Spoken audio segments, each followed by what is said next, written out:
Bonjour, des destins croisés, une histoire empreinte d'émotions, de l'espoir et des questions à travers ce film signé Farah Sen que je reçois sur le plateau du Face à Face. Bonjour, vous êtes le réalisateur et puis à vos côtés, on ne vous présente plus, Bruno Solo, vous incarnez François, un policier désabusé dans ce film qui s'appelle Être, un titre qui en dit évidemment long, on parlait des destins, il y a une dizaine de personnages principaux qui vont s'entrecroiser, une superbe histoire, c'est vous qui l'avez écrite? Oui, c'est ça, je l'ai écrite en 2005. Ah oui.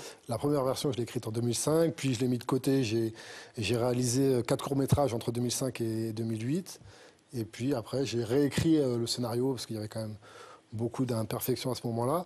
Et voilà, et après on est parti sur la production du film jusqu'au tournage et la sortie le 10 juin. Ça veut dire une petite dizaine d'années en fin de compte, enfin 8 ans environ entre le premier jet d'écriture et la finalisation et la sortie, c'est passé 10 ans exactement. Quelle était votre réaction, Bruno Solo, quand vous avez lu ce scénario?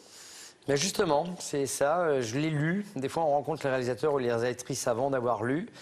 Ce qui pose souci lorsqu'on n'adhère pas à l'histoire qu'ils nous proposent, alors qu'ils nous l'ont vendu avec enthousiasme, ce qui est légitime et normal de leur part.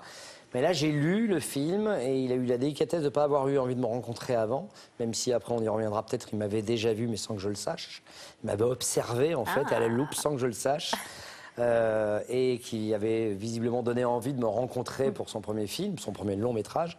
Et j'ai lu, j'étais fasciné par cette écriture, ces destins croisés, sur le fond et même sur la forme. Je trouvais que c'était très maîtrisé pour un premier film, parce qu'on sait quand on reçoit les films, si c'est un premier ou pas, on se renseigne, nos agents nous le disent et tout. J'étais assez épaté, donc je l'ai appelé. Il y a eu tout de suite, ça a bien matché entre nous. Puis nous nous sommes vus et là, il m'a semblé que c'était une évidence. Bon, après, effectivement, comme il vous l'a dit, entre le moment où je l'ai lu et le moment où le film s'est finalement fait, chaque année, on s'appelait de temps en temps, on se donnait des nouvelles. Alors, écoute, voilà, je rame un peu, mais j'y crois. Et moi aussi, j'y croyais. Et lorsqu'il a été libre, c'était un moment où je travaillais, mais je lui ai dit, je me libère pour tourner. Alors, comme vous l'avez dit très justement, plusieurs, j'ai un des rôles. Donc, j'ai eu 6 ou 7 jours sur le film. Et donc, on les a concentrés, ces 6 jours, à Liège, puisqu'on a tourné à Liège. On va en parler. Et voilà, et donc j'étais très heureux de participer à cette histoire. J'aurais été très malheureux que le film se fasse sans moi, alors que j'étais un des premiers comédiens auxquels Farah a pensé. On va très vite regarder la bande-annonce, mais je voulais vous dire justement, le fait que vous l'ayez lu en 2005 et que vous ayez adapté ce scénario, ça veut dire que vous l'avez adapté en pensant à Bruno Solo. Non, en fait, Bruno ne l'a pas lu en 2005, Bruno l'a lu en 2009. Quand j'ai signé avec la boîte de production française Ciné TV, parce qu'en fait, le premier jet, je l'ai écrit en 2005, je l'ai écrit en 3 semaines, et après, je l'ai mis de côté, j'y ai pu toucher, et j'ai fait mes courts-métrages. Et c'est une fois que j'ai fini mes courts-métrages et que je voulais passer au long-métrage, j'avais écrit beaucoup de scénarios, et je me suis dit lequel j'ai envie de faire en premier. Et voilà, Être est tombé, est venu en premier logiquement, et donc je l'ai réécrit. Et c'est à ce moment-là, en le réécrivant, en l'approfondissant, que j'ai commencé à penser au personnage, à quel acteur je voulais dans tel ou tel rôle. Et voilà, c'est là que j'ai pensé à Bruno. Ah bien, faisons justement la connaissance de tous ces personnages tout de suite. Un extrait de la bande-annonce. C'est pourquoi les gens nous détestent. Vas-y, dis-moi. Parce qu'ils ont l'impression qu'on les enfonce un peu plus dans leur merde. Puis qu'on les déteste aussi, du coup. Quoi? T'avais peur, papa? C'est quoi comme maladie? La tristesse. Je supporte plus de voir ce mur de béton chaque matin. On a tous des rêves et qui les réalisent. Ouais, c'est Momo. Je suis marié, tu sais. On a un petit en route. Tu peux plus te contenter d'être garagiste. On fait rien comme une famille. Je veux bien croire que ça doit pas être facile pour toi. Tu crois savoir ce que je ressens alors que t'es même pas ma mère. Je deviens dingue ici. Je suis le fils du boulanger destiné à reprendre affaire familiale. Ça fait rêver, hein? Bah casse-toi alors. C'est quoi la prochaine étape du voyage? Là où j'ai toujours rêvé de vivre. Faut plus que tu sois triste. Papa aussi, il est devenu triste. On rigolait bien avant. Tiens, t'as 10 000. C'est fini ces conneries. Tant qu'on est ensemble, c'est le plus important.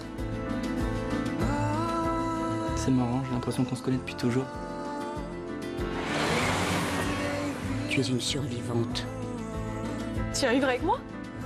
Tout ira bien. Tout ira bien. T'as pas peur de partir à l'autre bout du monde? Si on fait pas quand on est jeune et libre, on fera quand?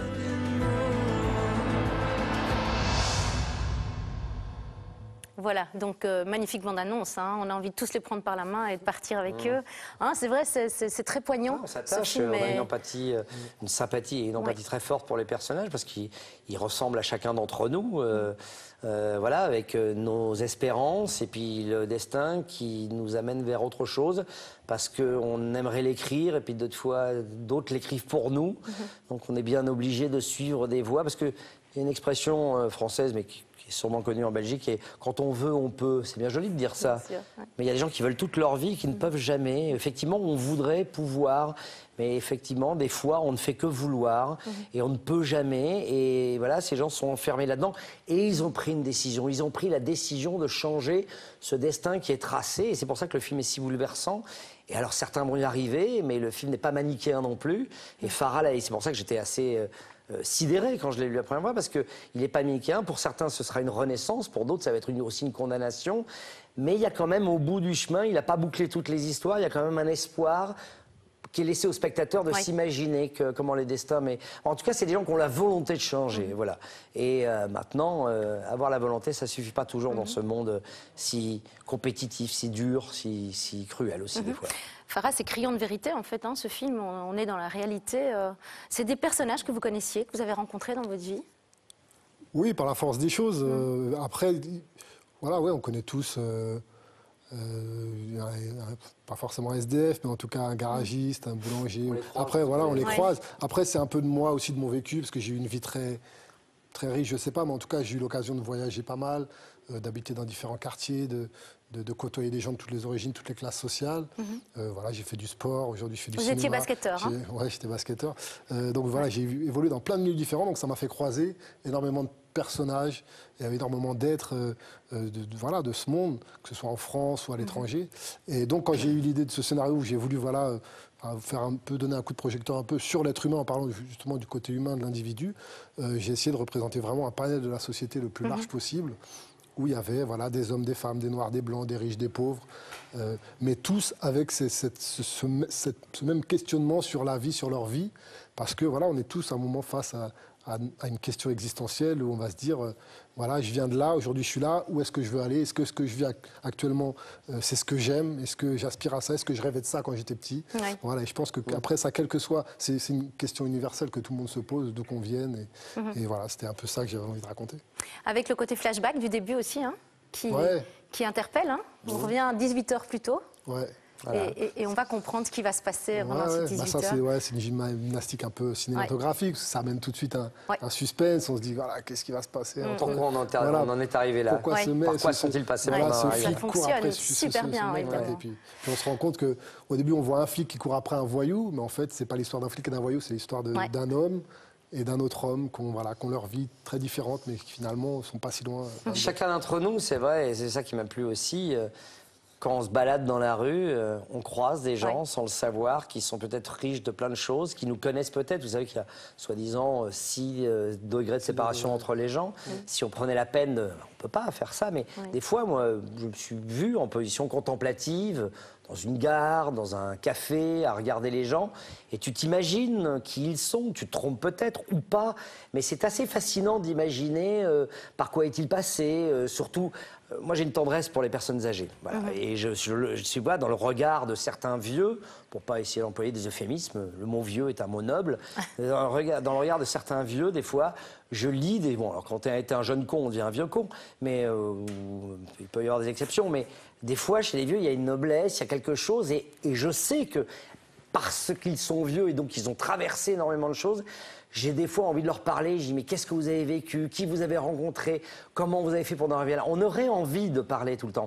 On ne peut pas le faire parce qu'on a peur aussi du miroir que ça peut renvoyer, parce qu'on ne peut pas passer son temps à s'intéresser à tout le monde, mais c'est important parfois de se poser et de regarder les êtres en se disant ce qu'ils sont, par quoi ils sont passés et les leçons qu'on pourra en tirer pour continuer, nous, à devenir. C'est pour ça que le film est bon. Oui, le film est bon. Les êtres, être, le titre du film. Et avoir été. Et avoir été.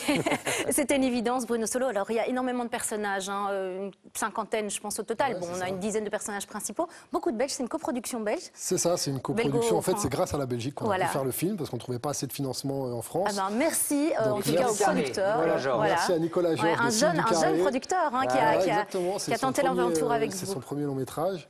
Je pense qu'il en fera plein d'autres derrière. Mais celui-là, c'était son premier, donc il s'est lancé dans l'aventure. Ouais. Il nous a soutenus et il s'est démené pour trouver des solutions pour financer le film. On n'avait pas beaucoup de moyens, on n'avait pas beaucoup de temps. Mais voilà, avec l'énergie, tout le monde, la sincérité, la détermination, l'émulsion que tout ça a créé, on a pu faire le film. Ce qui vous a permis de tourner en Belgique, du coup? Donc on a tourné à Liège, c'était la condition. Oui, essentiellement. Enfin, moi, je n'ai tourné qu'à Liège. Vous n'avez tourné qu'à Liège. On a eu 33 jours de tournage et on a tourné 29 jours à Liège et 4 jours à Paris. Ça veut dire quoi par rapport aux autres acteurs? Donc il y a beaucoup d'acteurs belges, hein, David Murgia, j'avais noté quelques noms, la maman d'Esther, qui est absolument magnifique. Voilà, c'est son nom que je recherchais. Stéphanie Van Vive qui joue mon épouse.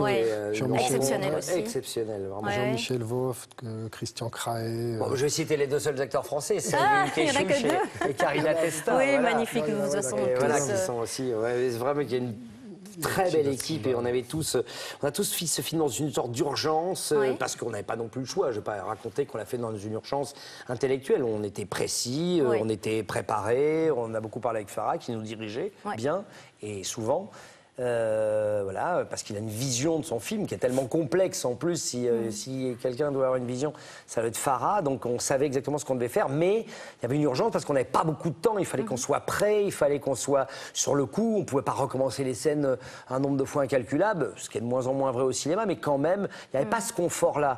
Et ça entraîne aussi quelque part une extrême concentration, une discipline aussi qui est très agréable. En plus, il faisait extraordinairement froid quand on a tourné à Liège à ce moment-là. Mais un froid. Février-mars, c'était quelque chose. Un froid polaire, vraiment polaire, c'était il y a 3 ans.